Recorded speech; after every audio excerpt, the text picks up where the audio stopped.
The Raven. Once upon a midnight dreary, while I pondered, weak and weary, over many a quaint and curious volume of forgotten lore, while I nodded, nearly napping, suddenly there came a tapping, as of someone gently rapping at my chamber door. "'Tis some visitor," I muttered, tapping at my chamber door.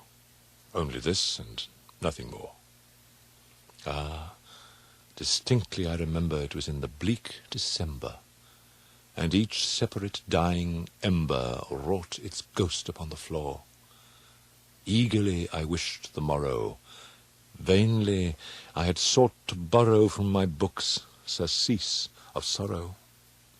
Sorrow for the lost Lenore, for the rare and radiant maiden whom the angels name Lenore, nameless here for evermore.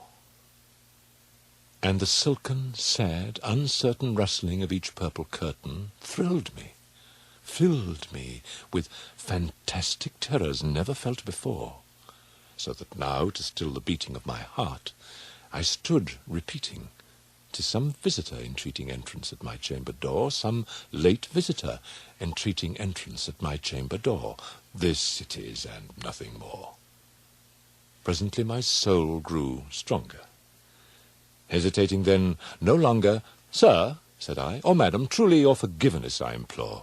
But the fact is I was napping, and so gently you came rapping, and so faintly you came tapping at my chamber door, that I scarce was sure I heard you.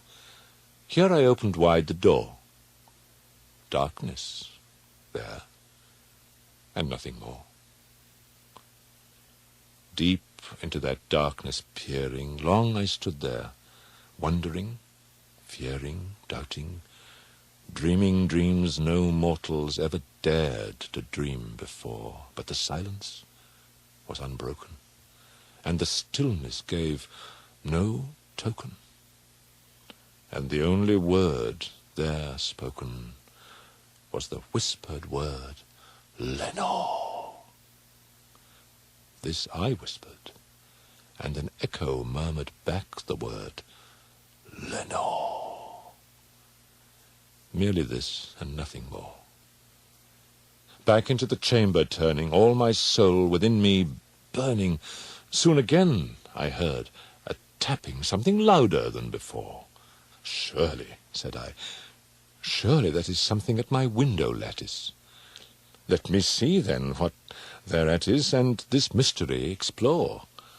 Let my heart be still a moment, and this mystery explore. 'Tis the wind, and nothing more." Open here I flung the shutter, when, with many a flirt and flutter, in there stepped a stately raven of the saintly days of yore. Not the least obeisance made he, not a minute stopped or stayed he, but with mien of lord or lady, perched above my chamber door, perched upon a bust of Pallas, just above my chamber door, perched and sat, and nothing more. Then this ebony bird, beguiling my sad fancy into smiling, by the grave and stern decorum of the countenance it wore, "Though thy crest be shorn and shaven, thou," I said, "art sure no craven, ghastly, grim, and ancient raven, wandering from the nightly shore. Tell me what thy lordly name is on the night's Plutonian shore." Quoth the raven, "Nevermore." Much I marvelled this ungainly fowl to hear discourse so plainly, though its answer little meaning, little relevancy bore, for we cannot help agreeing that no living human being ever yet was blessed with seeing bird above his chamber door, bird or beast, upon the sculptured bust above his chamber door with such name as Nevermore. But the raven, sitting lonely on that placid bust, spoke only that one word, as if his soul, in that one word, he did outpour. Nothing farther then he uttered, not a feather then he fluttered, till I scarcely more than muttered, "Other friends have flown before. On the morrow he will leave me, as my hopes have flown before." Then the bird said, "Nevermore." Startled at the stillness broken by reply so aptly spoken, "Doubtless," said I, "what it utters is its only stock and store, caught from some unhappy master, whom unmerciful disaster followed fast and followed faster, till his songs one burden bore, till the dirges of his hope that melancholy burden bore, of never, nevermore." But the raven still beguiling all my sad soul into smiling, straight I wheeled a cushioned seat in front of bird and bust and door. Then upon the velvet sinking, I betook myself to linking fancy unto fancy, thinking what this ominous bird of yore, what this grim, ungainly, ghastly, gaunt, and ominous bird of yore meant in croaking, "Nevermore." This I sat engaged in guessing, but no syllable expressing to the fowl, whose fiery eyes now burned into my bosom's core. This and more I sat divining with my head at ease, reclining on the cushion's velvet lining that the lamplight gloated o'er, but whose velvet violet lining with the lamplight gloating o'er she shall press nevermore. Then methought the air grew denser, perfumed from an unseen censer swung by seraphim, whose footfalls tinkled on the tufted floor. "Wretch," I cried, "thy God hath lent thee, by these angels he hath sent thee respite and nepenthe from thy memories of Lenore.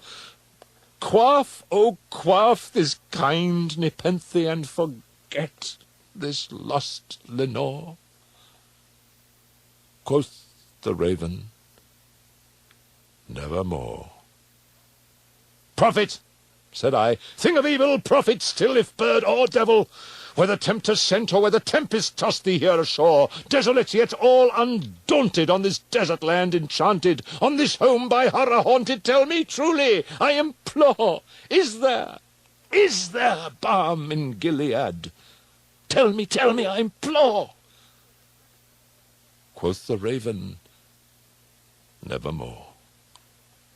"Prophet," said I, "thing of evil, prophet still, if bird or devil, by that heaven that bends above us, by that God we both adore, tell this soul with sorrow laden, if within the distant Aiden it shall clasp a sainted maiden, whom the angels name Lenore, clasp a rare and radiant maiden, whom the angels name Lenore." Quoth the raven, "Nevermore." "Be that word our sign of parting, bird or fiend!" I shrieked, upstarting. "Get thee back into the tempest and the night's Plutonian shore! Leave no black plume as a token of that lie thy soul hath spoken. Leave my loneliness unbroken. Quit the bust above my door. Take thy beak from out my heart, and take thy form from off my door." Quoth the raven, "Nevermore."